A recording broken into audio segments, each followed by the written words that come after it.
तो हम लोग यहाँ पे जो है आर्क वोल्टेज बात कर रहे हैं।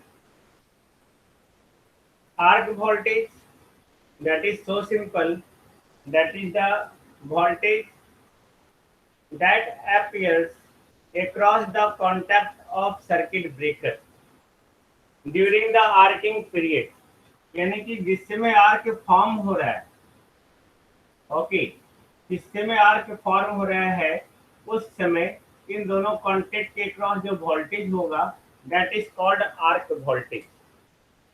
ओके, यहाँ पे देखो आर्क को दिखाया गया है, ये यहाँ से यहाँ तक इसको वोल्टेज दिखाया गया है, दिस वन। ओके, ये वोल्टेज है, ये वोल्टेज को इस तरह से दिखाया गया आर्क के फॉर्म में।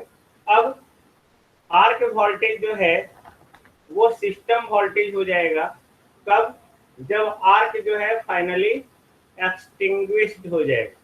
जब ये आर्क जो है कंप्लीटली ये खत्म हो जाएगा तो यही वोल्टेज आपका कहाँ बदल जाएगा, सिस्टम वोल्टेज में। ये आपका आर्क वोल्टेज हुआ। क्लियर है? यानी कि याद रखेंगे आर्किंग पीरियड में, यानी कि जिस समय आर्क फॉर्म कर रहा है उस समय दोनों कॉन्टेक्ट के क्रॉस जो वोल्टेज होगा that is called arc voltage. नाम ही है आर्क वोल्टेज, आर्क जिस समय बना उसी समय का वोल्टेज, है ना? क्लियर है? This is just telling the definition, don't worry. आगे हम लोग एक्सप्रेशन करेंगे, है ना? Just write in the chat, no anybody.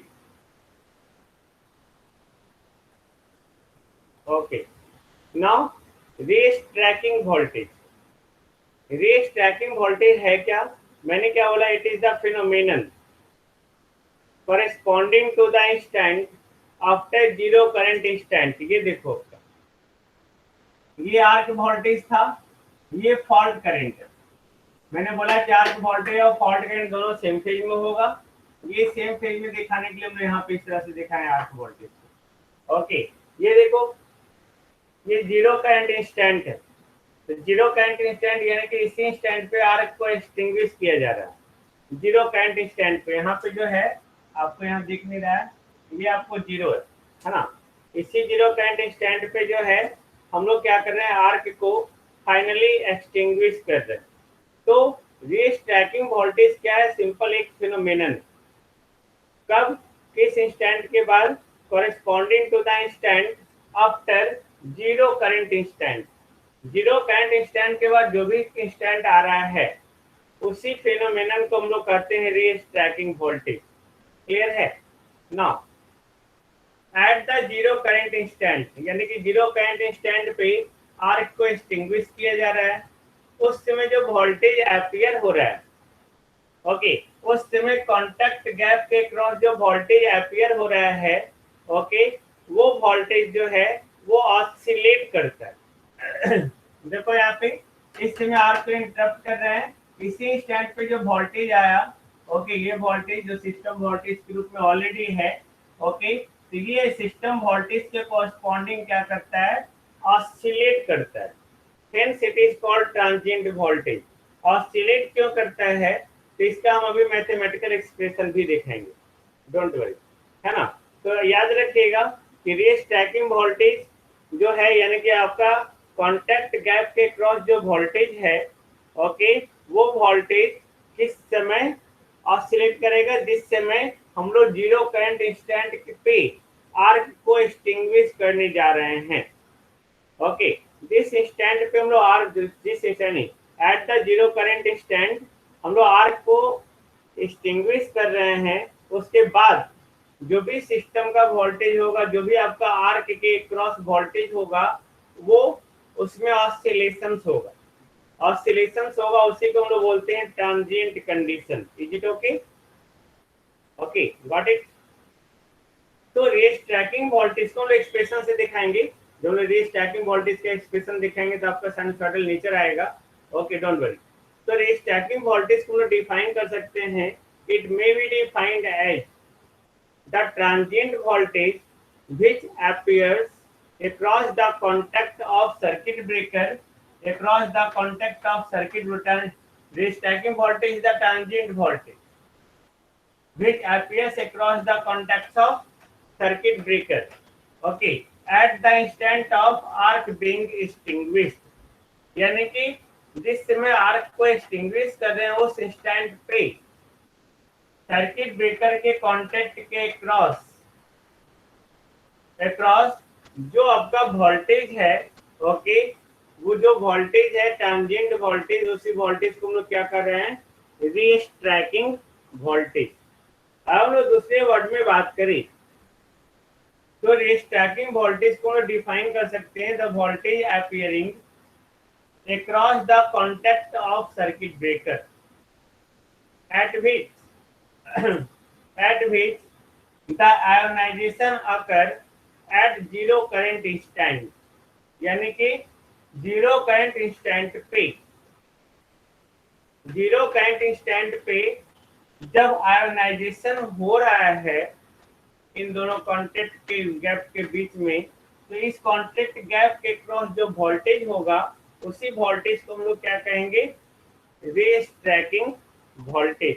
Okay, अब रीस्ट्रैकिंग वोल्टेज के इन्फ्लुएंस के कारण जो है, यानी कि उसके प्रभाव के कारण जो है, मैंने क्या बोला, आर्क पुनः स्ट्राइक करता है, आर्क ट्राइज टू रीस्ट्राइक और आर्क जो है फिर से फॉर्म कर दिया जाता है। Okay, for the another half cycle. Okay, another half cycle में जो है ये अगर मान लेते नहीं हुआ, ओके, तो उस इंस्टेंट पे जो है ये आर्क फिर से फॉर्म कर जाएगा। ओके, अगर इंटरप्ट नहीं हुआ तो ओके, कब, यानी कि अगर ये स्टैगिंग वोल्टेज का बढ़ने का रेट जो है वो डाइलेक्ट्रिक स्ट्रेंथ के बढ़ने के रेट से ज्यादा होगा तो आर्क पुनः स्ट्राइक करेगा for the another half cycle. अब दूसरे हाफ साइकिल में फिर से इसको इंटरप्ट करने का कोशिश करेंगे। ओके, और ये प्रोसेस चलेगा, किस तरह से हम इंटरप्ट करेंगे ये भी हम दिखाएंगे। ओके, तो आर्क जो है एक्सटिंग्विश होगा कब, जब rate of rise of restriking voltage, यानी कि इसका शॉर्ट फॉर्म है RRRV। अब हम RRRV ही बोलेंगे, ये यूनिवर्सली अडॉप्टेड है। आगे जाके इसी का एक्सप्रेशन करेंगे हम mathematically, expression of restriking voltage and RRRV।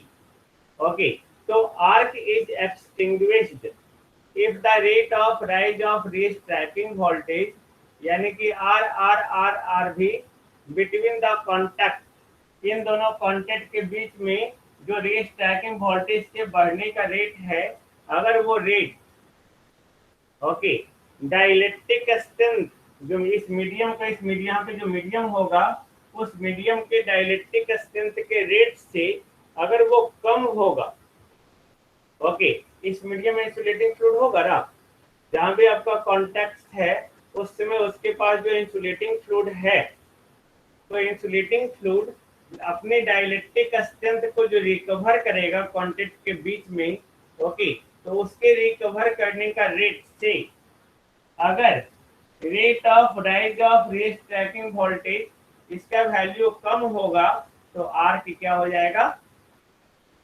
Interrupt हो जाएगा। Got it? तो आर्क इंटरप्ट हो जाएगा, यही रीस्ट्रैकिंग वोल्टेज है जिसको हम लोग देखेंगे एक्सप्रेशन में, है ना। अब नेक्स्ट हमारा रिकवरी वोल्टेज है। तो रिकवरी वोल्टेज वो वोल्टेज है जो अगेन सर्किट ब्रेकर के कॉन्टेक्ट के क्रॉस ही अपीयर हो रहा है ना। It is defined as the voltage that appears across the contact of circuit breaker. कब, जब आर्क फाइनली एक्सटिंग्विश हो गया, जब आर्क फाइनली एक्सटिंग्विश हो गया और ट्रांजिएंट ऑसिलेशन डाई आउट हो गया, तो उस समय जो कॉन्टेक्ट के क्रॉस वोल्टेज होगा that is called recovery voltage, है ना। देखो ये हम लोग यहाँ पे दिखाए कि ये जो है, देखो ट्रांजिएंट ऑसिलेशन डेथ कर गया, डाई आउट हो गया, तो जिस इंस्टेंट पे ये डाई आउट हुआ उस इंस्टेंट पे जो वोल्टेज आएगा इस कॉन्टेक्ट के क्रॉस में that is called recovery voltage. ये दोनों वोल्टेज को जो है हम लोग आरएमएस वैल्यू में मेजर करते हैं। कौन कौन, रीस्ट्रैकिंग वोल्टेज और रिकवरी वोल्टेज। ओके, तो हम लोग नेक्स्ट